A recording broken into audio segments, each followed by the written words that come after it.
All right, Traitors Canada fans, what an absolutely wild ride episode 4 delivered. If you thought last week was intense, get ready because this recap is about to untangle one of the most chaotic, strategic, and emotionally alliances shift, facts get twisted, and for the first time all season, Canada finally banishes a traitor. Grab a snack, sit back, and let's dive deep into every epic moment.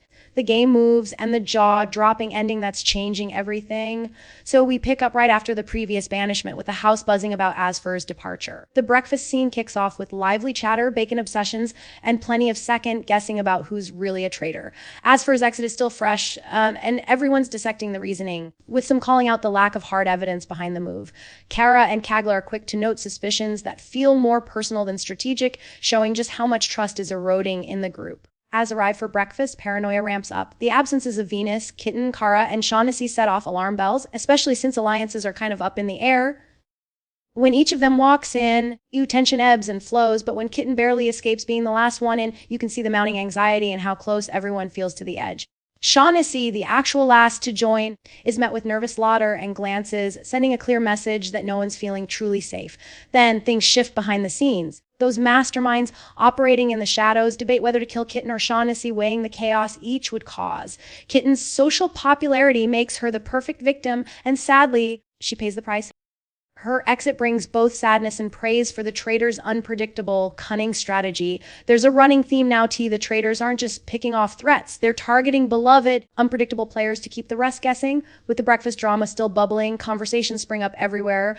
Suspicions focus on players like Lisette, Venus, and Coco. Lisette is called out for stirring chaos, Venus for inauthentic reactions, and Coco for being a two-time Big Brother finalist and a possible mastermind. Kevin always scheming. He wants to throw Coco under the bus, but is talked down for now. The sense here is that anyone could be on the chopping block next, and some players are starting to crack under the constant suspicion and mind games. Now, cue the main challenge, the epic chess mission. In a stroke of genius, the Traitors divide the house into two teams, those who look faithful, the white scarves, and those with the potential traitor energy in black scarves. It's a psychological flare that sends the house into a frenzy, in no one wanting to be seen as suspicious, but also not trusting why the teams are split as they are. The chessboard challenge is straightforward but devious. Each round, a player reads a fact or a lie about themselves, and the opposing team guesses if it's true or not. If guessed right, the player is eliminated. If guessed wrong, that player knocks out an opponent.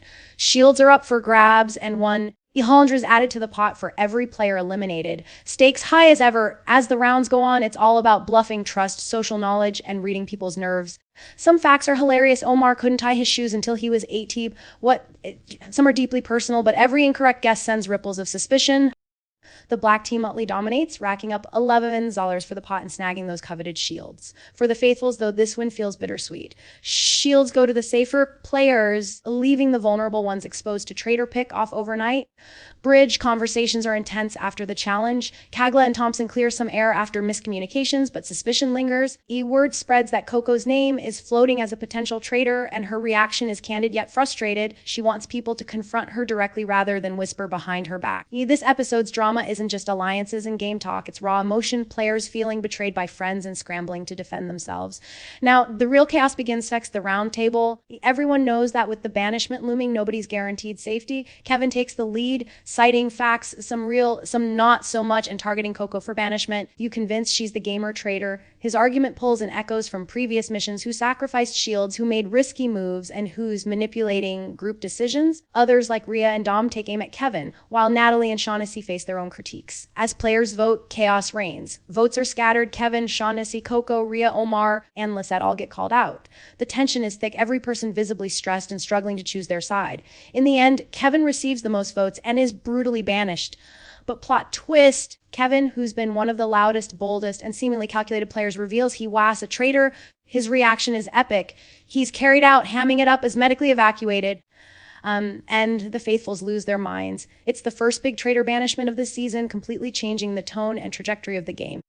The faithful celebrate to Tanuazard is added to the pot, and everyone feels both relieved and emboldened. The mood is jubilant, but beneath the cheers, a new vulnerability sets in. If Kevin, King of Chaos, could fall, anyone could. But guess what? The drama isn't over. Host Karine throws a new curveball. You, the remaining traitors, will have to decide in person whether to murder another player or recruit someone to their side in eerie cloak and blindfolded fashion. Everyone's gathered, trembling. E. Thompson is chosen and must plead his case to the traitors. Do they kill him or bring him in? What decision will they make? We leave on a cliffhanger, setting up episode 5 to be just as gripping. Summing up, the episode 4 is a masterclass in psychological warfare and game strategy. Alliances snap and reform, chaos bubbles over, and finally a traitor is banished, restoring some hope for the faithfuls. The in-game dynamics have now been flipped, everyone's scrambling for new alliances, and the looming threat of recruitment or murder is more personal than ever. If you're loving how the Traitors Canada Season 3 is mixing social mind games, wild missions, and raw personal drama, don't forget to drop a comment and tell me too, did you see Kevin's traitor reveal coming? Who's your top suspect heading into the next episode? Hit that like button, share the video with your fellow fans, and make sure you're subscribed for more deep dives and breakdowns. This season's only getting wilder from here, so stay tuned.